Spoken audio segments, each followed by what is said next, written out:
Bien-aimés frères et sœurs, vous connaîtrez la vérité et la vérité vous affranchira. Ça, c'est pas moi qui le dis, c'est la Bible qui le dit. Mais moi, je vous dis mieux. Vous connaîtrez la vérité historique, notamment celle de vos ancêtres kémites, et vous aurez une vision globale de ce que c'est que la vraie souveraineté politique. J'ajoute, vous reviendrez à la spiritualité africaine ancestrale et vous comprendrez les enjeux de l'indépendance économique. Et pour terminer, vous accepterez votre identité culturelle kémite et vous obtiendrez deux choses. La première, c'est la paix. La seconde, c'est le développement, à une condition. L'unité de toute l'Afrique noire, l'unité de tous les Noirs du monde entier. Ok à tous, bienvenue sur la chaîne des panafricanistes par essence, par conviction et par excellence. Celle des citoyens kémites par nécessité et obligation de combat. Nous sommes une chaîne qui n'est guidée que par nos ancêtres et rien que par les ancêtres qui appartiennent à l'égrégore du monde noir. Par conséquent, nous ne croyons en aucun Dieu venu de l'étranger. Toutefois, cette vidéo n'est aucunement destinée à inciter à la haine ou à la violence, car nous menons un combat qui est d'abord et avant tout spirituel, intellectuel et démocratique. Ensuite, il est politique, géopolitique et géostratégique. Contre l'impérialisme, le colonialisme, le néocolonialisme et l'endocolona, qui sont tous qualifiés de crimes contre l'humanité. Nous menons ce combat sur la base du principe fondamental que nous avons hérité de nos ancêtres kémites, qui est celui de la Mahat, c'est-à-dire solidarité, vérité et justice. Vous êtes donc en droit de connaître la vérité et nous avons l'obligation de vous dire la vérité, rien que la vérité, afin que justice soit rendue au continent africain. Et ça, c'est notre modeste contribution dans cette noble lutte en faveur de la souveraineté, la dignité, la solidarité et l'unité africaine.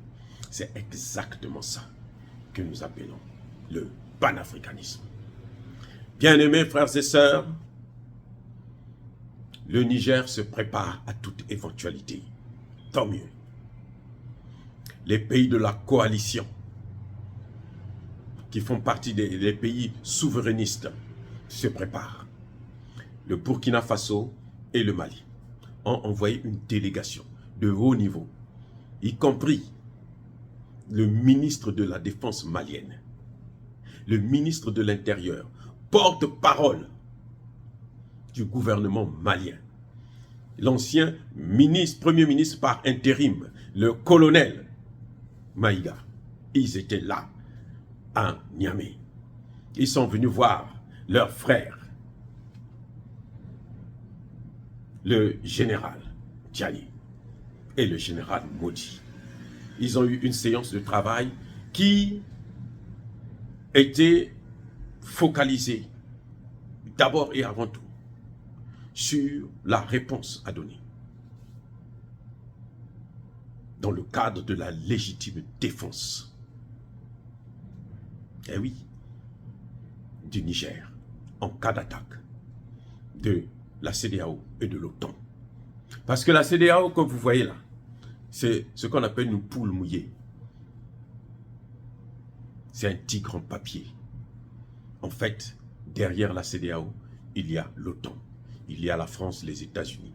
C'est la France surtout qui tire les ficelles, comme d'habitude, parce que c'est elle qui a, pendant 60 ans, sinon plus, pillé. Mais alors, savamment, sévèrement, pillé le Niger. Et elle voit maintenant que ça s'arrête, que la récréation est terminée. Le général Tiani a sifflé la fin de la récréation de la France. C'est ainsi qu'il a même demandé à la France de quitter, de dégager du territoire nigérien. Emmanuel Macron essaie de résister, il refuse, sous prétexte qu'il n'y a pas un gouvernement légitime, il se trempe, il va partir. Et très bientôt. Parce qu'il est dans une position qui est intenable, ne serait-ce que sur le plan diplomatique. Il pensait être plus intelligent que le monde, non. Il faudrait que la France arrive à comprendre que le règne de la France en Afrique, le pillage de la France en Afrique, la domination de la France en Afrique, l'hégémonie française dans ces colonies est terminée. Et la colonisation, maintenant, est en train de prendre fin. Elle a pris fin au Mali, elle a pris fin au Burkina Faso, elle est en train de prendre fin au Niger. Et, comme une tache d'huile, ça va se répandre sur l'ensemble du territoire africain. Oh, bien-aimés frères et sœurs, cette réunion, c'est une réunion d'abord pour confirmer, pour préparer les modalités. Vous avez vu qu'il n'y a pas eu de diplomate. Parce que là, ce n'est plus la diplomatie. C'est une réunion technique. Eh oui, c'est une réunion technique pour préparer les modalités de riposte. Je vous ai déjà dit que le Biafra vient de s'engager aussi dans la lutte. Le mouvement sécessionniste du Biafra dit qu'il combattra du côté des Nigériens contre le Nigeria en cas d'attaque. Eh oui. Donc, voyez, bien-aimés frères et sœurs, nous sommes confiants. Et d'ailleurs, ce serait très très bien parce que ce serait la dernière guerre que nous allons affronter contre l'impérialisme français et américain. Et c'est après ça que vous allez voir que l'ensemble des pays africains réagiront. Parce que, sachez-le, que toutes les jeunesses africaines sont derrière le Nigeria. C'est ça, le Niger plutôt. C'est ça le grand problème. Toutes les jeunesses africaines sont derrière le Niger. Ah non, vous n'avez pas bien compris. Je reprends. Toutes les jeunesses africaines sont derrière le Niger. Et de plus en plus, aucun chef d'État ne peut se sentir à l'aise dans sa gouvernance s'il ne tient pas compte de l'avis de cette jeunesse africaine. Donc, déclencher la guerre contre le Niger, c'est une guerre qui se déclenchera contre l'ensemble de la jeunesse africaine. Ça veut dire quoi? Ça veut dire que partout en Afrique, on ne voudra plus voir ni Français, ni Américains, ni Italiens, ni quoi que ce soit de l'OTAN. Eh oui, c'est ça qui est en train de venir. C'est pour ça que moi je me dis, oh oui, c'est une bonne chose. Parce que si la CEDEAO a l'OTAN, mais nous avons Poutine. Poutine est en train de montrer là en Ukraine. Là. À lui seul, il est en train de les affronter tous. Nous avons la Corée du Nord. Nous avons l'Iran.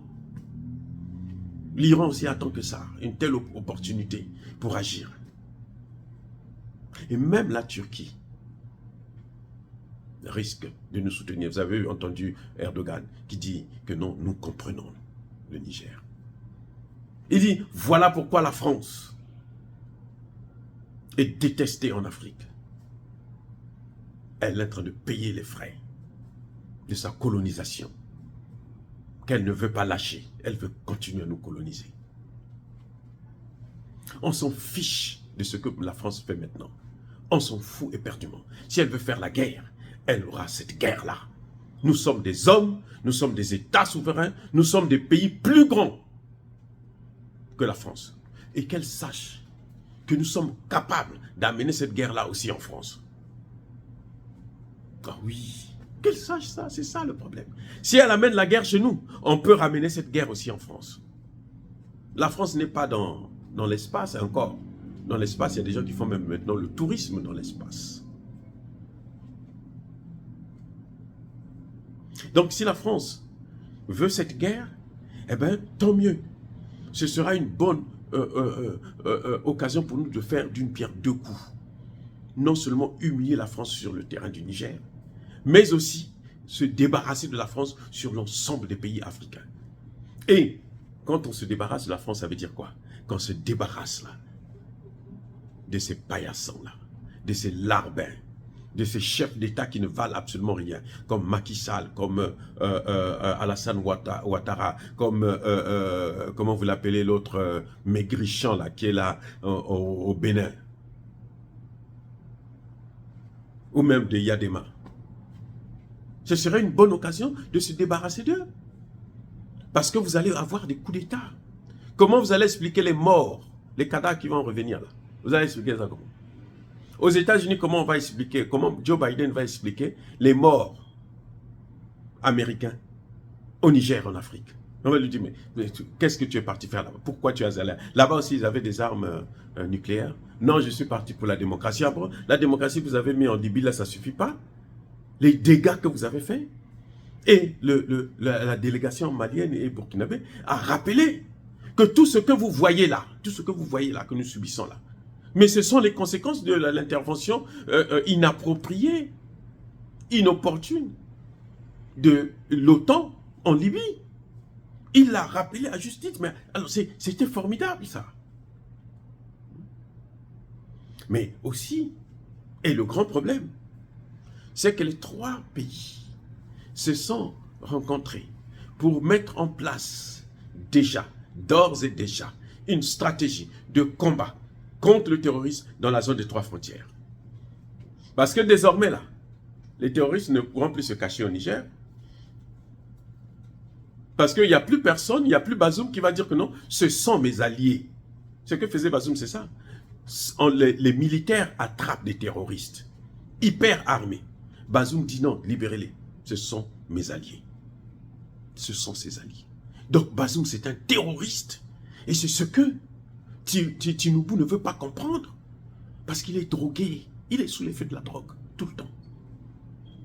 Comment quelqu'un, un chef d'État, peut avoir des partenaires qui sont des terroristes et qui égorgent ses propres militaires. Et quand il les libère comme ça, quelques jours après, vous apprenez que non, mais les mêmes gens qu'on a libérés sont allés égorger des militaires quelque part. Le général Tchani est venu voir le président pour lui dire, écoute, regarde ce qui est en train de se passer, c'est pas normal.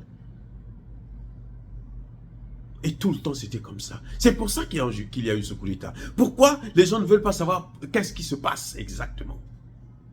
Mais vous, au moins, vous connaissez la vérité. Nous ne sommes pas des adeptes de coup d'État, mais dans une situation pareille, il faudrait bien que quelqu'un puisse prendre ses responsabilités. Et nous saluons le courage du général Tchani. Nous saluons le courage du général Modi. Nous saluons le courage de tous ces généraux, colonels, capitaines, commandants et autres qui ont travaillé pour en arriver là. Il fallait qu'on mette un terme à ça. Ça, c'est d'abord sur le plan militaire, sur le plan sécuritaire. Bazoum a failli, Bazoum a été un traître. Bazoum mérite d'être traduit en justice pour haute trahison. Lorsqu'un chef d'État expose son peuple, met son peuple dans les mains des terroristes, c'est que lui-même c'est un terroriste. Ben, ça se comprend bien. Vous avez entendu Bazoum vous parler à la population nigérienne? Attendez, question. Donnez-moi le message de Bazoum à la population nigérienne depuis le 26. Donnez-moi le message. Vous semblez l'écouter, le regarder, voir. Donnez-moi, fouillez le message. La fameuse tribune de Macron, comme ce n'est pas lui qui a écrit, bon là encore un peu, mais bon, si c'est sa signature, cette tribune-là, vous avez entendu quelque chose à la nation nigérienne, à la population, qu'il a élu, soi-disant, au pouvoir, une population t'a élevé au rang de chef d'État, de président, tu es en difficulté, mais la première des choses, qu'est-ce que tu vas faire? Tu vas voir cette même population pour dire, mais écoutez, vous m'avez élu, voici les problèmes que je suis en train de rencontrer, comment on peut faire pour régler ça? Vous et moi, nous savons, quand on était enfant, quand on était mineur, quand on avait des problèmes, qu'est-ce qu'on faisait? On venait chez papa, on venait chez maman pour dire, papa, maman, voici ce qui s'est passé. Maman, papa, vous m'avez envoyé à l'école, mais à l'école là-bas, voilà ce qui s'est passé, on m'a tapé à l'école. Et papa ou maman vous prend, on va voir le maître, on va voir l'enfant qui vous a tapé, on va voir la famille de cet enfant pour régler les affaires. Bazoum, depuis le 26, le jour de la situation de sa destitution, le jour de la révolution, de couleur, la spécialité des Américains d'ailleurs, il ne s'est jamais adressé à la nation. Il n'a jamais envoyé un message pour expliquer aux Nigériens ce qui s'est passé et comment, qu'est-ce qu'il attend des Nigériens et qu'est-ce que lui, il entend faire. Pour expliquer ce que les putschistes lui reprochent. Pour démentir ce que le général Tchani a dit. Bazoum ne le fait pas. Pourquoi? Parce qu'il reconnaît sa faute. Il sait qu'il est en tort. Et il sait qu'il est tenu par les mêmes qui sont en train de vouloir pousser la CEDEAO à la faute, à l'embrasement de l'ensemble du territoire africain. Comme ça, ils vont se réjouir. Mais qu'ils sachent que si ça commence, d'abord, un, c'est Bazoum qui va perdre sa vie. Deux, les chefs d'État qui ont signé cet engagement, qui ont pris cet engagement-là, payeront le prix fort. On a entendu, vous avez entendu Patrice Talon reculer, non? Par rapport à prendre des distances, par rapport à ce que a dit son ministre des Affaires étrangères, un amateur. On ne sait pas où est-ce qu'il est allé apprendre la diplomatie, celui-là. Un clochard qu'on prend, qu'on élève en rang de diplomate, ben c'est normal. Si vous prenez un vendeur de gâteaux ou de bouillie dans les marchés, et puis vous l'amenez là, ou un chauffeur de taxi, vous le mettez là, eh ben, qu'est-ce qu'il va faire? Il fera ce que lui, il est en train de faire là, puisqu'il ne comprend rien de la politique, de la diplomatie. Voilà, les amis. Et donc, nous saluons cette rencontre des autorités de ces trois pays. On le voit très bien que la question de sécurité est à l'ordre du jour. La sécurité d'ailleurs, d'abord, parce qu'il faut défendre le territoire nigérien et l'ensemble du territoire africain, mais aussi, il faut mettre un terme au terrorisme. Donc, nous sommes confiants. Nous sommes confiants. Yaba Kolervé, Yamalem. Encore une fois de plus, bien-aimés frères et sœurs, soyez bénis, abondamment bénis, par le Dieu des Kémites et par nos ancêtres angélisés. Mais que tous ceux qui persécutent le continent africain le pillent et le déstabilisent. Je persiste et je signe.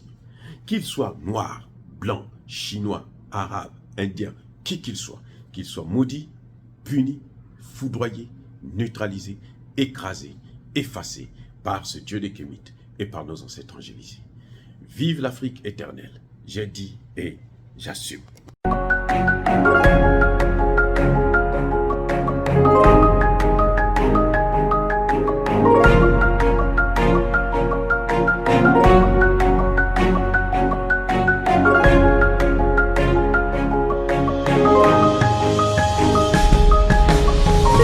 Eux, ils marchent par la foi et non par la vue.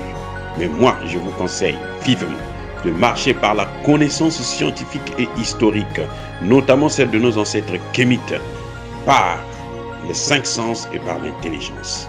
À vous, à Pierre.